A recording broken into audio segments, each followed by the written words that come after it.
अस्सलाम वालेकुम दोस्तों, मैं हूं से शुजा हैदर। आप देख रहे हैं मेरा ऑफिशियल चैनल। उम्मीद है आप खैरियत से होंगे। दोस्तों, डोनाल्ड ट्रंप ने हमला तो कर दिया ईरान के ऊपर। सवाल यह है कि डोनाल्ड ट्रंप ने चलो हमला कर दिया, और जिस तरह के वो नताइज सोच रहे थे कि उनको मिलेंगे, या जिस तरह के वो प्रिडिक्शन दे रहे थे, क्या इन हमलों से उसको ये फायदा मिला या नहीं मिला? पहला सवाल तो ये। और दूसरा सवाल ये है कि चलो अगर उसको फायदा मिला भी, तो अब डोनाल्ड ट्रंप क्यों इतना पछता रहा है? यानी जो सीआईए की रिपोर्ट्स आ रही हैं, जो इंटरनेशनल मीडिया, खासतौर पर वेस्टर्न मीडिया बता रहा है कि डोनाल्ड ट्रंप का ये हमला जो है, अमरीकी अवाम ने इसको नापसंद करार दे दिया और अमरीका का इसमें बेशुमार नुकसान हो गया। तो सवाल हर इंसान के जहन में ये आ रहा है कि सैयद अली खामनेई को भी शहीद कर दिया। अमेरिका का जो जितना भी डिफेंसिव निज़ाम है, वो बार बार ये उनकी तरफ से, यानी जो डिफेंस स्टाफ है उनकी तरफ से ये कहा जा रहा है कि डोनाल्ड ट्रंप का ये हमला जो है वो बहुत कामयाब रहा। लेकिन अगर ये इतना कामयाब रहा, तो डोनाल्ड ट्रंप जो है इस पर पछता क्यों रहे हैं? देखिए, तीन चार चीजें हैं जो कि डोनाल्ड ट्रंप ने अमेरिकी तारीख की बिल्कुल चेंज करके रख दी। अगर आप तारीख का पूरा मुताला करें तो आपको साफ पता चलता है कि डोनाल्ड ट्रंप के इस हमले से अमेरिका को बेशुमार नुकसान हुआ। वो नुकसान किस तरह से हुआ? पहली बात तो यह कि डोनाल्ड ट्रंप ने जो दावा किया था कि हम ये रिजीम चेंज कर देंगे ईरान का, तो वो तो हुआ नहीं, ठीक है। और इस रिजीम की जगह, यानी जो इस रिजीम की वो बात कर रहे थे चेंज करने की, इसकी जगह जो है वो इराक का रिजीम चेंज हो गया। पहली बात तो ये है। दूसरी बात यह है कि यूरेनियम अफसुर्दगी, जो बार बार डोनाल्ड ट्रंप बात कर रहे थे कि ईरान के पास है 450 किलो है यूरेनियम उनके पास मौजूद है, तो हम जो है उसको तबाह कर देंगे और ईरान को मुज़ाकरात में, यानी इतना मजबूर कर देंगे कि ईरान वो जो यूरेनियम अफसुर्दगी है उससे पीछे हट जाएगा। वो भी नहीं हो सका। दूसरा पॉइंट ये है। तीसरा पॉइंट ये कि इस जंग के अंदर डोनाल्ड ट्रंप का यानी जो हासिल करने का जो दावा था कि यार ईरान पूरी तरह घुटनों पे आ जाएगा, तो ईरान तो घुटनों पे नहीं आया। अलबत्ता ईरान ने आपने हरमुज बंद कर दी, और तेल की जहां 20% तेल दुनिया का, जहां से जो गुजरगाह है, जहां से तेल गुजरता है, सेंट्रल एशिया कंट्रीज को जाता है, चाइना को जाता है, नॉर्थ कोरिया को जाता है, सारा तेल बंद हो चुका है। तो डोनाल्ड ट्रंप को समझ नहीं आ रही कि अब मैं क्या करूं। और सबसे बड़ा जो सवालिया निशान अमरीकी तारीख का, इनकलाब के बाद ईरान के साथ जो इख्तिलाफ थे अमरीका के, वो ये बन गया है कि ईरान ने अब ये मुतालबा सामने रख दिया है कि आप किसी तरह से इनको निकाल दें यहां से। यानी कि पूरी दुनिया से वो मुतालबा कर रहा है कि जो मिडल ईस्ट की कंट्रीज हैं, वहां से अमेरिका को निकल जाना चाहिए। और ये मुतालबा सिर्फ जो है वो ईरान नहीं कर रहा, ठीक है। ये मुतालबा जो है हमारे सामने बेशुमार कंट्रीज कर रही हैं कि अमेरिका को मिडल ईस्ट से निकल जाना चाहिए, क्योंकि अगर मिडल ईस्ट की कंट्रीज का नुकसान हो रहा है तो वो कोई ईरान की जाती दुश्मनी नहीं है इनसे, बल्कि ईरान इसलिए कर रहा है क्योंकि अमरीकी फौजी अड्डे वहां पे मौजूद हैं। अमेरिका का जो है वो एक बेस वहां पे अमेरिका ने बनाया, वहां पे अपने हथियार, अपने तैयारे, अपना फौजी साजो सामान अमेरिका ने वहां रखा हुआ है। तो इस वजह से जो है उनको निकल जाना चाहिए। और बाकायदा तौर पर अब तो जो अगर आप देखें तो मशरकी वस्ता के जो ममालिक है, कतर, बहरीन, ओमान, ये सारे अब यही कह रहे हैं कि यार ये तो हमारे लिए उल्टा नुकसानदेह साबित हो गया। दावा ये अमेरिका ने किया था कि वो अगर यहाँ रहेगा तो हमारी मदद करेगा मुश्किलात में, लेकिन अब अमेरिका की वजह से ही हम पे हमले हो रहे हैं। ईरान हम पे हमले इसलिए कर रहा है क्योंकि अमेरिका के बेसिस मौजूद है। यानी इस जंग से डोनाल्ड ट्रंप को सिर्फ नुकसान ही नुकसान हुआ है। और एक जुमला जो हमारे यहाँ खासतौर पे कहा जाता है, आपने सुना भी होगा कि शहीद की जो मौत है वो कौम की हयात है। तो प्रैक्टिकली तौर पर ये चीज़ नजर नहीं आती, लेकिन ईरान के अंदर ये चीज़ हमें बेसिकली नजर आ गई है कि सैयद अली खामनेई की शहादत के बाद जो है वो ये समझते थे कि शायद उसके बाद जो है, अच्छा, उनका जो प्लान था, उनका जो नजरिया था वो ये था कि सैयद अली खामनेई की जब शहादत हो जाएगी तो उसके बाद जो है ईरानी जो पासदारान इनकलाब है वो सारे अपने हथियार फेंक देंगे, ठीक है। और रजा शाह को हम अमेरिका से रवाना कर देंगे ईरान के लिए। अवाम उनकी खुशी में सड़कों पे आ जाएगी और पूरी तरह से ये जो है ये तबाह हो जाएगा, यानी कि ईरान का खात्मा हो जाएगा। लेकिन ये इसकी उलट साबित हुआ। सैयद अली खामनेई को जो शहीद किया, तो बजाय कि उनकी अवाम सड़कों पर खुशी मनाने के लिए आती, बल्कि उनकी सड़कों पर जो अवाम आई तो वो गम मनाते हुए आ गई। डोनाल्ड ट्रंप को यह भी बड़ा झटका लगा कि यार हम क्या करना चाह रहे थे और ये क्या हो गया। ये भी आपके सामने एक पॉइंट है। साथ ही साथ डोनाल्ड ट्रंप को यह झटका भी लगा कि यार हम जो इसराइल, यानी इसराइल की मीडिया भी दावा कर रहा है कि इस जंग के अंदर अमेरिका की तरफ से जो पहल हुई, तो इसराइल का तो इख्तिलाफात कई अरसे से है ईरान के साथ, लेकिन डोनाल्ड ट्रंप ने जिस तरह के दावे किए कत्ल करने के, मुज़ाकरात खत्म करने के, एटमी ताकत ना बनने के, तो इस जंग में पहल अमेरिका ने की। जबकि सबको पता है और बाकायदा तौर पर शुरू में ये रिपोर्ट हो रही थी चीजें कि सीआईए ने इतला दी थी और उसके बाद इसराइल ने जो इस पर अटैक किया था। यानी अपने अंदर आपस में ही जो है वो पछता रहे हैं। चाइना इससे बड़ा फायदा उठा रहा है, रूस इससे बड़ा फायदा उठा रहा है आपके सामने, और पूरी दुनिया की नजर से चीन और रूस के ऊपर है कि यार वो क्या करते हैं। शुमाली कोरिया इसके अंदर बड़े अच्छे तरीके से जो है वो आगे जा रहे हैं तमाम मुज़ाकरात को देखता हुआ कि किस तरह से ईरान और अमेरिका के मुज़ाकरात चल रहे हैं। तो डोनाल्ड ट्रंप को इन तमाम चीजों में कुछ हासिल वसूल तो हुआ नहीं है। वो जिस तरह से दावे कर रहे थे कि शायद इससे उसे बहुत फायदा मिले, अमेरिकी अवाम इससे खुश हो जाए, मिड टर्म इलेक्शन के अंदर वो जो इस दावे को आगे लेके जाएं और इसके ऊपर अपनी कैंपेन चलाएं, अपना फायदा हासिल करें, तो वो तो कोई चीज उसको मिली नहीं, ठीक है, डोनाल्ड ट्रंप को। वो तो यानी कि उसका मतलब ये है कि ये तो डोनाल्ड ट्रंप के बिल्कुल ही हाथ से निकल गई जो वो समझ रहा था। तो दूसरी तरफ तरफ हमें ये चीज भी नजर आती है कि डोनाल्ड ट्रंप ने अपने लिए मुश्किल इसलिए खड़ी कर दी क्योंकि अगर आप देखें तो पूरी दुनिया के अंदर अमेरिका के 800 अड्डे, ठीक है 800, वो ममालिक के जिनके पास फौजें नहीं है अपनी, या जिनका जो डिफेंस का निजाम है वो कमजोर है, तो अमेरिका उनको ये बातें कहता है कि हम अपनी फोर्स आपको देंगे, हम आपको जो है हर किस्म का साजो सामान देंगे, असला देंगे, सिर्फ आप अपने मुल्क के अंदर हमें अड्डे दे दें। और इसी से अमेरिका का बजट भी बनता है। जाहिर है जब अमेरिका अपने हथियार, तैयारे और फौजी साजो सामान सब कुछ दूसरे मालिक को देता है तो उसको फिर बनाने में उसको ज्यादा मिकदार चाहिए होती है और फिर पूरी दुनिया उसके बदले उनको पैसा देती है अमेरिका को। ये तो सारी दुनिया है। लेकिन इस जंग से अमेरिका का नुकसान इस तरह हुआ है क्योंकि जहां पूरी दुनिया में 800 अड्डे अमेरिका के, तो सिर्फ एशिया के अंदर 400 अड्डे, ठीक है अमेरिका के। अब मिडिल ईस्ट के अंदर जो अमेरिका मौजूद है वो इसलिए मौजूद है कि अमेरिका को यह लगता था इस जंग से पहले कि मिडिल ईस्ट के अंदर ना हम सिर्फ उस मुल्कों की जो सिक्योरिटी है उसको हम काबू कर रहे हैं, बल्कि मिडिल ईस्ट में हम जो भी नकलो हरकत है उस पर हम नजर रखे हुए हैं। लेकिन इस जंग के बाद ये उलट हो गया क्योंकि आप इस बात को समझें कि अमेरिका अगर ईरान के अंदर डायरेक्ट नहीं आता तो अमेरिका के लिए ज्यादा फायदेमंद है। यानी अगर मैं आसान अल्फाज में ये कहूं कि अगर अमेरिका ये जंग हार जाए तो अमेरिका की जीत होगी, और अगर अमेरिका खुदा न खास्ता एक जंग जीतता है तो ये अमेरिका की हार होगी। आपके ज़हन में सवाल आएगा वो इस तरह, वो किस तरह, वो इस तरह के अमेरिका अगर मिडिल ईस्ट के अंदर इनडायरेक्टली मौजूद रहता है तो वो जितने ममालिक है, कतर, ओमान, बहरीन, मस्कत और जॉर्डन, शाम और जितने भी ममालिक ईरान के, उर्दन, इन तमाम ममालिक में अमेरिका ईरान का बहाना लेके अपनी फौजें वहां रख सकता है, उनके अड्डे ले सकता है, सब कुछ कर सकता है। लेकिन अगर ईरान का ही खत्म हो जाता है जिसकी वजह से उसने रखा हुआ है, तो फिर तो अमेरिका जब डायरेक्टली यहां पर आ जाएगा तो फिर उन मुल्कों को ना तो फौजों की जरूरत होगी, ना ही अमेरिकी अड्डों की जरूरत होगी, ना ही वो उन पर अमेरिका ये काट खेल पाएगा कि यार मैंने इसलिए यहाँ पे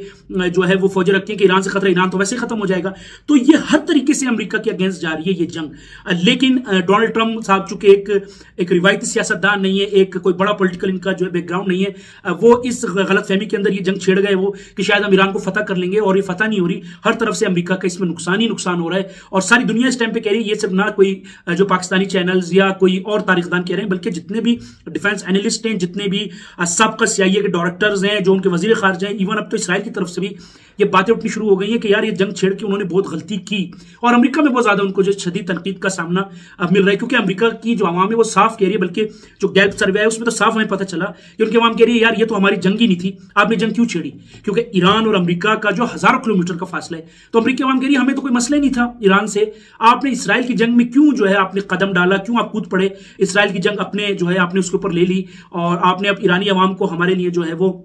एक दुश्मन बना दिया। हालांकि ईरान का अमेरिका से डायरेक्टली तो कोई भी ताल्लुक नहीं है, कोई भी वजह नहीं है ऐसी कि जिसपे अमेरिका कहे कि हमें ईरान से डायरेक्ट खतरा, ना ईरान के पास वो मिसाइल थे कि वो डायरेक्ट अमेरिका को हिट करते, ना ही एटम बम का दुनियावी तौर पे यानी प्रैक्टिकली तौर पे उसने कोई ऐलान किया था। तो डोनाल्ड ट्रंप ने ये जंग छेड़ के अपने लिए बेशुमार जो है वो नुकसानात अपने गले में डाल लिए हैं अमेरिकी तारीख के, क्योंकि इससे पहले जितने भी अमेरिका के सदर आए, पूरी तारीख उठा के देख लें, ठीक है, चाहे वो डेमोक्रेट थे, चाहे वो रिपब्लिकन थे, इवन इससे पहले जो बाइडन आए थे वो भी आपके सामने था कि उन्होंने जो अफगानिस्तान की जंग थी उसको खत्म किया था, वो इनडायरेक्टली जंग पे बिलीव करते थे जो कि अगर अमेरिका की होती। लेकिन डोनाल्ड ट्रंप साहब ने आके जहां वो 8 जंगों का दावा करते हैं कि मैंने 8 जंगें रुकवा दी, पाकिस्तान इंडिया की जंग रुकवा दी, तो वहीं पर डोनाल्ड ट्रंप साहब जो है वो ये चीजें हमें सामने मिल रही है। एक तो वेनेजुएला में जो उन्होंने किया कि उनके सदर को उठा के ले आए, ठीक है, और वो कहते हैं मैं दुनिया के किसी कानून को मानता नहीं हूं। दूसरी तरफ उन्होंने ईरान पे डायरेक्टली उनके सदर पे यानी जो सुप्रीम लीडर थे उन पे हमला किया और उनको मार दिया। तो डोनाल्ड ट्रंप जहां 8 जंगों को रुकवाने की बात कर रहे हैं वहां पे इन्होंने जंगें शुरू कर दी, और दूसरी तरफ बगराम एयरबेस की उन्होंने धमकी दी हुई है कि वो भी हमें जाता है जो है वो लेना है वापस। साथ ही साथ पूरी दुनिया पर टैरिफ लगा रहे हैं, मैक्सिको से उन्होंने दुश्मनी ले ली, वेनेजुएला से उन्होंने दुश्मनी ले ली, कनाडा पे पाबंदियां लगा उनसे दुश्मनी ले ली, और यूक्रेन की मदद करके रूस से दुश्मनी ले ली, अफगानिस्तान में बगराम एयरबेस वापस मांग के तालिबान को वापस अपना दुश्मन बना लिया। वो तालिबान जो बाइडन के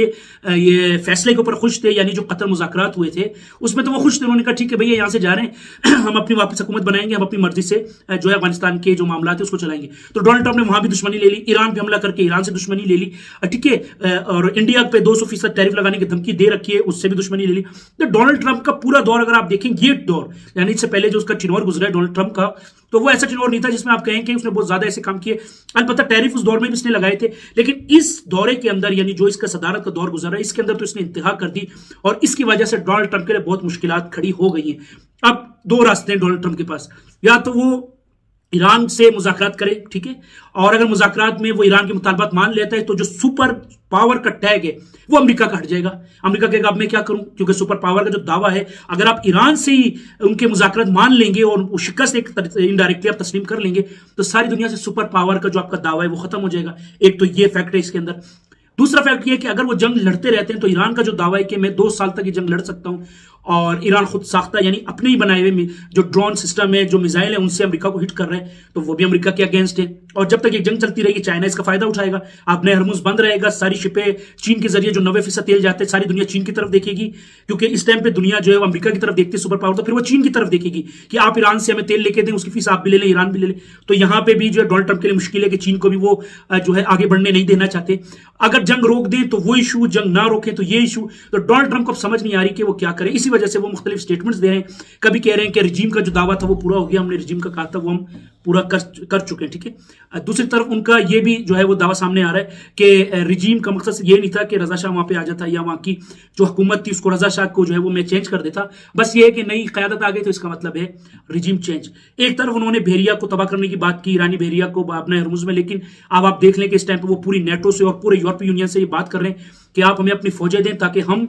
जो है अपने हरमुज को खुलवाएं, वहां से जितनी शिपमेंट्स खड़ी हैं हम उनको वहां से गुजारें, पूरी दुनिया का तेल रुका हुआ है। तो यहां पे भी अमेरिका को ये झटके जो हैं वो लगे हुए हैं। तो यहां से कहीं पे भी ये चीज हमें पता नहीं चलती कि डोनाल्ड ट्रंप जो दावे कर रहे हैं, जो बातें कर रहे हैं कि आया डोनाल्ड ट्रंप का जो जितनी भी बातें उनको यानी जंग शुरू होने से पहले जो वो कर रहे थे या जंग के दौरान शुरू पहले हफ्ते में वो कर रहे थे, क्या उसमें से एक भी उनको हासिल हुआ है? तो वो चीज तो हमें बिल्कुल नजर आ ही नहीं रही। तो अभी भी आप देख लें कि मुज़ाकरात की बात हो रही है, बार बार हो रही है कि पाकिस्तान उसके अंदर शामिल होगा, ईरान का वफ्द होगा, अमेरिका का वफ्द होगा, लेकिन कोई इसके अंदर पेशरफ्त हमें नजर इसलिए नहीं आ रही क्योंकि ईरान के जो मुतालबात सामने आ गए तो वो मुतालबात अमेरिका के लिए ना मानने के मुकाबले, क्योंकि वो कह रहे हैं आप मिडल ईस्ट से निकल जाएं, एक नंबर 2 वो कह रहे हैं आपने हरमुज की जो फीस होगी वो यौन चाइनीज करेंसी में हमने लेनी है, 2 इसी तरह से उनके और भी बेशुमार मुतालबात हैं। वो जो कह रहे हैं हमें जो आपने नुकसान किया उसका पैसा मुआवजा में दे। तो ये जब सारी चीजें हमें नजर आती हैं तो ये अमेरिका का इन मुतालबात को मानना ना सिर्फ शिकस्त तस्लीम करने के मुतरादिफ है, बल्कि इससे तो ये चीज भी पता चलती है कि सुपर पावर का जो टैग है अमेरिका का वो खत्म हो जाएगा। तो डोनाल्ड ट्रंप ने जितनी भी 1979 से अब तक अमेरिका की पाबंदियां थी जो ईरान पर उसने लगाई हुई थी उस सबका ही बेड़ा गर्क कर दिया। और साथ ही साथ जो बड़ी चीज है तो ये भी है कि अमेरिका कह रहे हैं कि हम जो है ईरान की जो तेल की पाबंदी है वो हटा लेंगे। तो एक तरफ जहां अमेरिका सुपर पावर और ईरान जो है वो जीतने का दावा करे, तो साथ ही साथ जब ये मुतालबात, ये चीजें वो माननी शुरू कर देगा डोनाल्ड ट्रंप, तो फिर आपकी सामने है कि सारी दुनिया, जाहिर है सारी दुनिया जो इस बात को मान रही है कि इस जंग को डोनाल्ड ट्रंप ने छेड़ के ना सिर्फ अमेरिका के लिए नुकसान किया, ना ही अपने सिर्फ पॉलिटिकल कैरियर के लिए नुकसान किया, बल्कि जो अमेरिका की जो पॉलिसियां कई सदियों से यानी कई अरसों से चलती हुई आ रही थी उस सब का बेड़ा गर्क कर दिया है। और अब डोनाल्ड ट्रंप जो इससे निकलने के लिए कोशिश कर रहे हैं, पाकिस्तान की तरफ देख रहे हैं, चाइना से बार बार कह रहे हैं आप अपने हरमुज खोलने में मदद करें, रूस से जो है उनकी बात हो रही है, पुतिन से इससे पहले 2 दफा हो चुकी है कि इस जंग के लिए, शुमाली कोरिया से भी वो डरे हुए हैं और इंडिया से वो मदद मांग रहे, इस्राइल उनका पार्टनर है। तो इन तमाम चीजों को अगर हम देखें तो हमें साफ पता चलता है डोनाल्ड ट्रंप ने ना सिर्फ सईद अली खामनेई को शहीद करके उनको मार के कुछ हासिल किया, बल्कि जो हासिल करदा चीजें थी उसका बेड़ा गर्क हो गया। नेटो इराक से निकल गया, स्पेन ने, यूरोप के आदि कंट्रीज ने उनका साथ छोड़ दिया। बल्कि अब तो ये बात हमें मिलती है कि डोनाल्ड ट्रंप ये तक कहने पे आ गए कि जिस दौर में इत्तेहादियों को हमारी जरूरत थी तो हमने मदद की, आज जब हमें जरूरत है तो इत्तेहादी हमारी मदद नहीं कर रहे। तो ये सारी चीजें जो है वो साफ पता चलती है कि डोनाल्ड ट्रंप की शिकस्त के जो है वो आसार सामने। तो आने वाले दिनों में पता चलेगा कि सारी दुनिया जो है वो किस तरफ देखती है, ईरान की किस तरह मदद करती है, किस तरह नहीं करती, अमेरिका क्या जो जीतने का दावा, या जो अमेरिका सईद अली खामनेई और पूरी ईरानी सुप्रीम लीडरशिप जो आला लीडरशिप है उनको मारने के बाद कुछ हासिल वसूल उसको हुआ या नहीं हुआ, या ईरान के सुप्रीम लीडर है नए मुश्तबा खामनेई और एटम बम बनाने का